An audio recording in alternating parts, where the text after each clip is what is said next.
ఇవాళ హోదా ఇచ్చేది కాంగ్రెస్ మాత్రమే. కాంగ్రెస్ పార్టీ మాత్రమే హోదాపై కట్టుబడి ఉంది.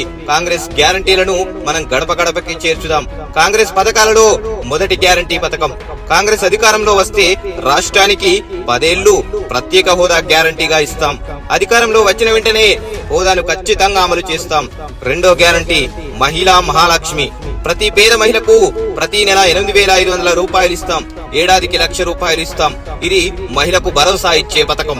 మూడో గ్యారంటీ రైతుల రుణమాఫీ. రైతులకు 2 లక్షల వరకు రుణమాఫీ చేస్తాం. నాలుగో గ్యారంటీ రైతు పెట్టుబడి మీద 50% లాభంతో కొత్త మద్దతు ధర ఇస్తాం. ఉపాధి హామీ పథకం కింద కూలీలకు కనీసం 400 రూపాయలు ఇస్తాం. ఆరో గ్యారంటీ ఎల్కేజీ నుంచి పీజీ వరకు ఉచిత విద్యను అందిస్తాం. ఏడో గ్యారంటీ రాష్ట్రంలో ఖాళీగా ఉన్న 2,25,000 ఉద్యోగాలను భర్తీ చేస్తాం.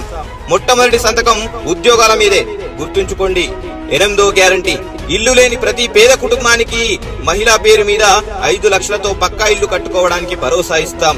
తొమ్మిదో గ్యారంటీ అర్హులైన ప్రతి ఒక్కరికి 4,000 రూపాయల పెన్షన్ ఇస్తాం. వికలాంగులకు కూడా 6,000 పెన్షన్ ఇవ్వడం జరుగుతుంది. ఇవన్నీ పథకాలు అమలు పరిచే విధంగా మనకి అందరికీ నచ్చే విధంగా రూపొందించారు. అందుకే కాంగ్రెస్ కు ఓటు వేద్దాం. ప్రత్యేక హోదాతో ముందంజకు తీసుకెళ్దాం.